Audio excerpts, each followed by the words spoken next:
안녕하세요, 여러분. 저는 현재 어느 IT 기업에서 일하고 있는 20대 직장인입니다.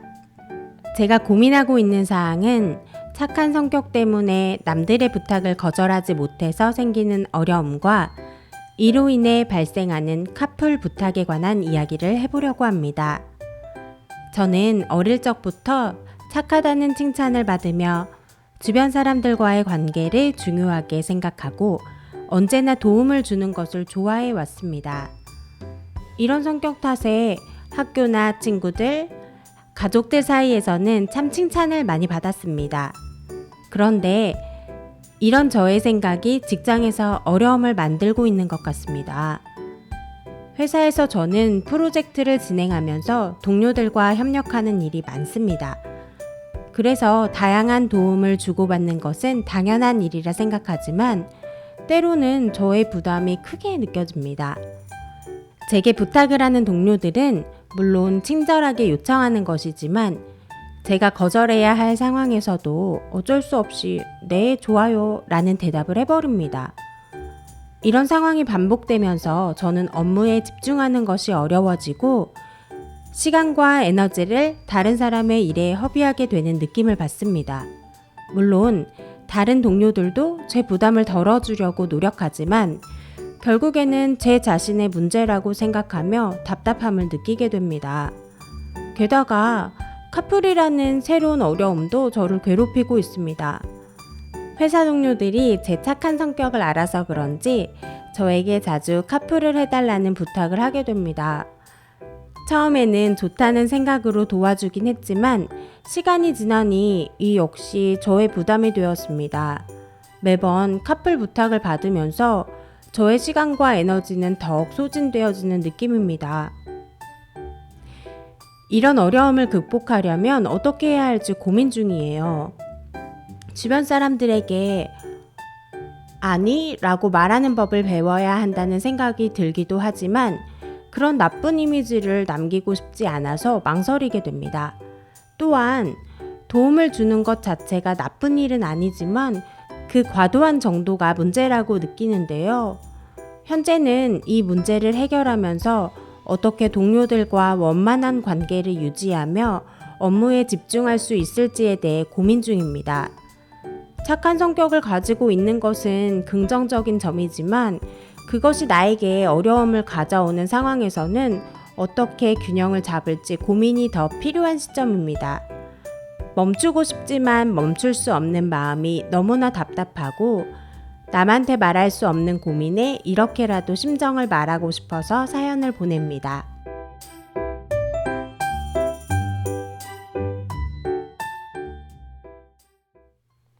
네, 사연 속 고민 잘 들었습니다. 그럼 오늘도 강사님과 함께 이야기를 나눠보는 시간을 가지겠습니다. 강사님.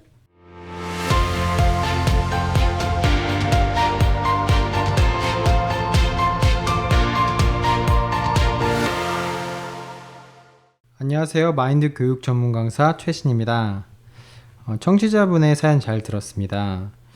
인간관계에 많은 어려움을 겪고 계신 것 같은데요. 누구나 사람들과의 관계를 원만하기 위해서 노력하죠. 하지만 청취자분의 사연처럼 자신이 어릴 적 착하다고 생각하고 무조건적으로 남의 부탁이나 요구를 여과 없이 받아준다면 문제가 생기게 되죠. 처음에 카풀도 호의로 해줬는데 상대방이 이제는 너무 편하게 생각하고 이제는 자신이 기사가 되어가는 그런 기분이 드신 것 같아요. 서로 배려하고 원만한 관계가 된다면 문제될 것이 없지만 서로 마음의 문제가 생긴다면 이야기도 하고 풀어가야 할 텐데 자신이 착한 사람이기 때문에 이런 상황을 참고 또 이야기하면 불편한 관계가 될까봐 이야기도 못하고 지내고 계신 것 같습니다. 혹시 이런 인간관계에서 이런 경험이 있으신가요? 네, 그럼요. 저도 사람들과의 부탁을 잘 거절하지는 못하는 것 같아요. 네, 맞아요. 한국 사람들의 특유의 정이라는 것이 있어서 더욱 그런 것 같아요. 그리고 한국 사람들은 착하다는 이야기를 참 좋아하잖아요. 문제는 어릴 적에 들었던 이 착하다는 이야기가 자신의 기준이 되고 그것이 자신의 인격으로 자리 잡아서 자신을 힘들게 하고 종종 문제가 발생하기도 합니다. 오늘은 이런 자신에게서 벗어나는 방법에 대해서 이야기해 보려고 합니다. 혹시 실화를 바탕으로 만들어진 크게 될 놈이라는 영화를 보신 적 있으신가요? 네, 그럼요. 어릴 적 크게 될 놈이야 라는 이야기가 자신을 크게 될 사람이라고 생각하면서 범죄에 빠져들고 나중에는 교도소까지 가게 되는 영화죠. 그리고 어머니의 내용도 참 감동적이었어요. 아, 네, 잘 아시네요. 사람들은 누구나 자기를 믿는 마음을 가지고 살아요. 그래서 사고하지 않으면 자기가 잘난 줄 알고 그렇게 믿고 살죠. 영화에서 나오는 김기강이란 분은 중범죄자로 교도소에 들어가게 돼요. 학창시절 친구들과 마늘을 훔쳤음에도 불구하고 자신이 혼자 범죄를 저질렀다 이야기하고 혼자 죄를 감당했는데요. 그것을 보시고 마을 이장님께서는 기강이는 크게 될 놈이야 라는 칭찬이 그 사람의 마음에 박혀 평범한 일이 시시하게 보이고 결국 범죄자의 길로 들어섰습니다. 교도소에 수감되어 있는 동안에도 무시당하기 싫고 자신을 알아봐 주기를 바라는 마음에 교도관을 납치하는 문제를 일으킵니다. 이런 사건 이후에 겉으로는 당당하게 큰 소리를 치고 살지만 마음속에는 자신이 피해를 입힌 사람들에게 대한 미안함과 죄책감, 죽음에 대한 두려움이 그를 짓눌렀습니다. 그러다가 마인드 서적을 읽고 그때부터 마음에서부터 변화가 시작되었습니다. 어느 날 교도소에서 성자에 가까운 삶을 살던 종교지사들이 출소 후에 다시 범죄를 저질러 교도소로 돌아온다는 사실을 깨달았습니다. 출소를 얼마 앞두고 그는 자신을 돌아보았습니다. 아무리 생각해도 자신은 죄를 이기지 못하고 평생 교도소에서 벗어나지 못할 것이라는 결론을 냈습니다. 깊이 생각한 그는 자신을 이끌어줄 인도자가 필요하다는 것을 알게 됩니다. 그 마인드 책의 저자에게 편지를 보내고 출소 후 곧바로 교회를 찾아갑니다. 자신을 믿지 않고 인도자의 이끌림을 받으면서 새로운 삶의 변화가 시작됩니다. 지금은 목사가 되어 국내외 교도소와 교정청에서 마인드 교육을 하며 사회를 변화시키는 삶을 살고 계십니다. 누구나 자신의 생각을 믿고 자신을 크게 여길 때 실수하고 실패하기 쉽습니다. 그러나 사고를 통해 자신의 부족함을 발견하면 인도자의 중요성을 알고 진정한 변화를 통해서 새로운 삶을 살아갈 수 있는 거죠. 네, 자신의 마음을 믿으면 자신이 잘난 줄로만 착각하고 살아갈 수밖에 없는데 정말 자신을 냉철히 볼 수 있는 인식이 필요한 것 같아요. 네, 맞습니다. 사람들은 자신에 대해서 후한 점수를 준다고 해요.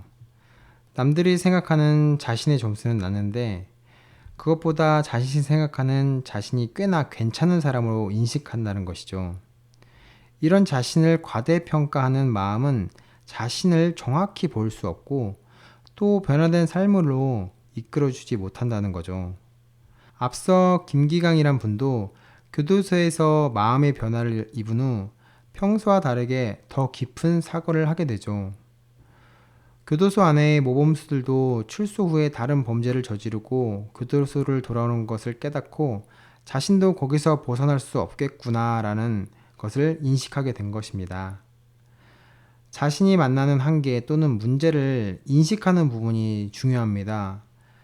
먼저 이런 부분이 자신의 능력 범위를 벗어나 자신이 감당하기 어려운 부분이라면 자신에게서 그 방법을 찾는 것이 아니라 다른 방법을 찾아야 하기 때문입니다. 이 부분이 굉장히 중요합니다. 자신의 문제를 인식하지 못하면 벗어나려는 노력조차 할 필요가 없거든요. 네, 맞네요. 자신에게서 벗어나려면 자신을 벗어나려는 그 필요성을 먼저 인식해야 한다는 말씀이네요. 네. 이런 필요성은 우리가 쉽게 인식이 되긴 하는데요. 그 문제의 원인은 어디에서 왔고 어떻게 해결할 수 있는지는 또 다른 문제입니다. 앞서 말씀드린 크게 될 놈 이야기에서는 어릴 적 기강이는 크게 될 놈이야 라는 말 한마디가 나비 효과가 되어서 범죄자가 된 것처럼 작은 음성에서 시작된 작은 생각 하나가 엄청난 삶의 결과를 준 것입니다. 자신의 삶을 범죄를 저지르며 살고 싶은 사람이 어디 있겠습니까? 그런데 크게 되어야 한다는 작은 생각 하나가 인생을 송두리째 끌고 가는 것입니다. 이런 원인에 대해서 발견하고 그 해결책을 찾아야 한다는 것이죠. 네, 우리 삶에서 변화의 필요성은 금방 느끼지만 그 원인에 대해서는 찾기가 쉽지 않고 또 그 해결 방법을 찾는 것은 또 다른 문제네요. 네, 맞습니다. 다른 모범 죄수들이 출소 후에 다시 돌아오는 걸 보면서 자신의 모습과 비춰봤다는 부분은 굉장히 중요한 부분입니다.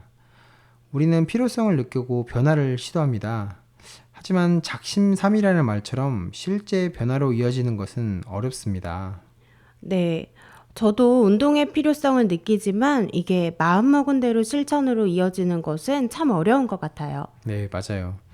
요즘 사람들이 PT나 이런 강습을 통해서 강사님을 만나면서 반강제적으로도 운동을 하지요. 이런 이끌어 주시는 분이 있으니까 또 시간을 정하기도 하고 이런 것 때문에 또 빠지기가 쉽지 않고 또 돈이 비싸기 때문에 더 열심히 하는 것 같습니다. 맞아요. 강사님이 있으면 불가피한 경우를 제외하고는 빠지기가 쉽지가 않죠. 네, 이처럼 이끌어 주시는 분이 굉장히 중요합니다.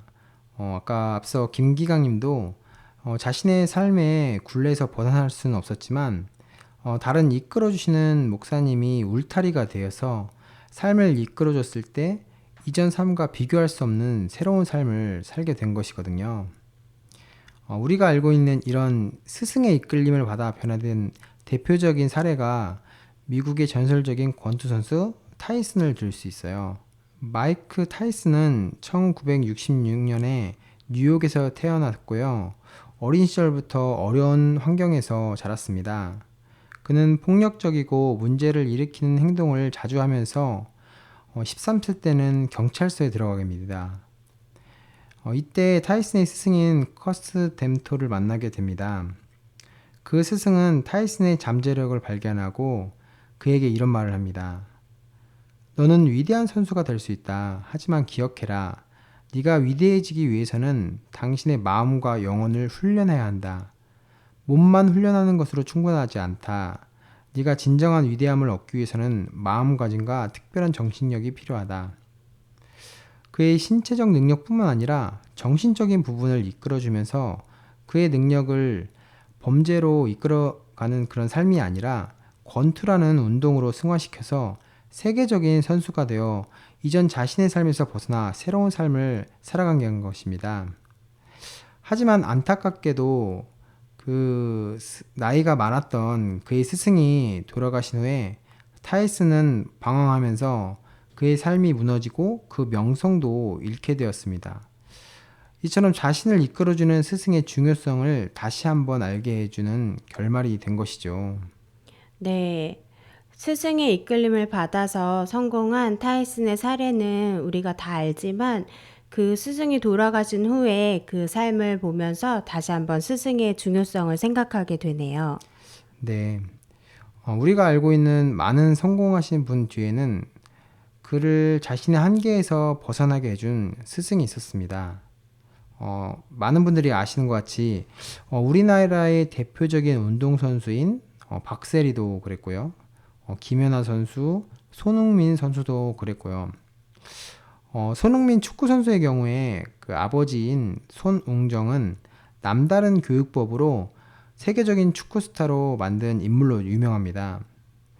손흥민은 어릴 적 축구하는 것을 너무나도 좋아했다고 해요. 초등학교에 쉬는 시간이 10분인데요. 그 10분 동안에도 운동장에 나가서 잠시라도 축구를 하고 들어왔다는 정도입니다. 그런데 그 아버지는 이런 손흥민에게 7년간 경기는 안 시키고 기본기인 드리블에 중점을 둔 훈련을 시켰다고 해요. 손흥민 선수가 이 시기가 너무 힘들었다고 해요.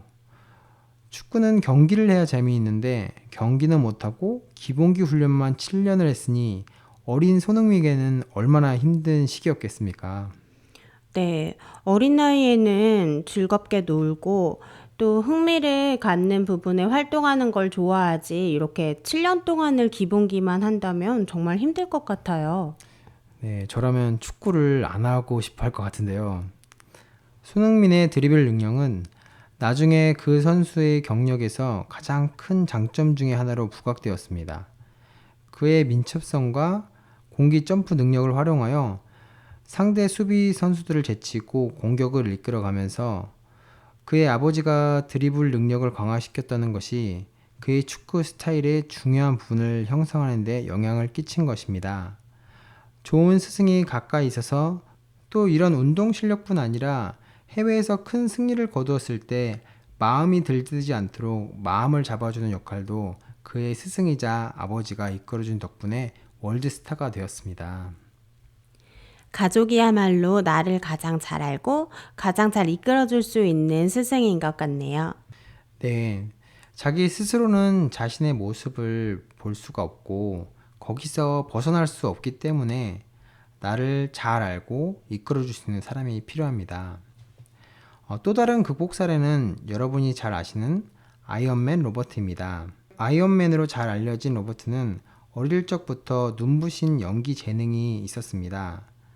작은 무대에서 그의 연기는 이웃들과 가족들을 감동시켰고 모두가 그가 미래의 스타가 될 것이라 예상했습니다. 그리고 그 예상은 현실이 되었습니다. 첫 번째 주연 작품으로 그는 영화계에서 화려하게 등장했고 그의 연기는 눈부시게 빛나기 시작했습니다.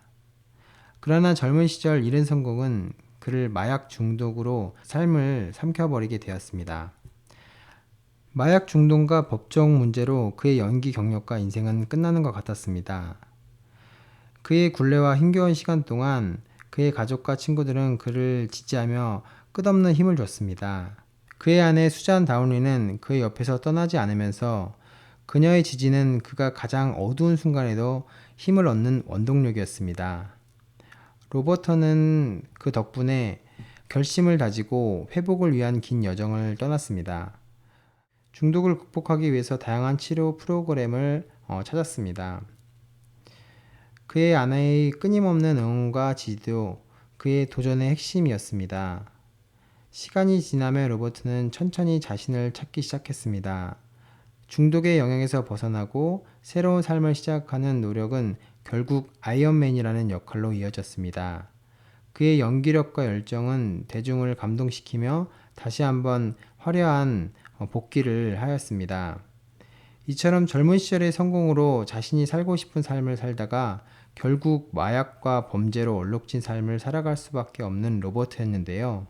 가족의 사랑과 관심, 특히 부인의 이끌림으로 새로운 삶을 이어갈 수 있었던 것이죠. 가족의 관심과 사랑, 이끌림으로도 우리가 변화될 수 있는 큰 원동력이 되네요. 네. 사람은 누구나 자기를 믿는 마음을 가지고 있는데요. 그래서 사고하지 않으면 자기가 잘난 줄 알고 자기를 믿고 살아갑니다. 그런데 조금만 깊이 생각해보면 자기도 잘못한 일이 많고 실패한 일이 많다는 것을 발견할 수 있습니다. 이런 사실들을 인정하면 내 생각이 잘못됐구나, 잘난 게 아니고 잘하는 게 아닌데 내가 속았구나 하고 자신에 대해서 분명히 알게 됩니다. 자신의 모습을 바로 알기 전까지는 누구나 자기가 똑똑한 줄 알고 괜찮은 사람으로 압니다. 그러나 자신의 생각을 믿고 자신을 크게 여길 때 실수하고 실패하기 쉽습니다. 그렇게 살다가 자기 자신의 부족함을 발견하고 자신의 연약함을 알 때 해답을 자기에서 찾는 것이 아니라 나보다 더 나은 스승 또는 전문가를 만나 이끌림을 받고 관리가 된다면 이전 자신으로 살 수 없는 삶을 살아갈 수 있다는 것입니다. 사연을 보내신 청취자분 역시 이 강연을 통해서 어릴 적 착하다는 생각에서 벗어나 주변 사람들과 자신의 감정과 어려운 부분도 표현하고 또 주변 가족이나 여러 사람들과 대화를 통해 지혜를 얻으면서 문제를 헤쳐나가시기를 바라겠습니다. 오늘 강연은 여기까지입니다.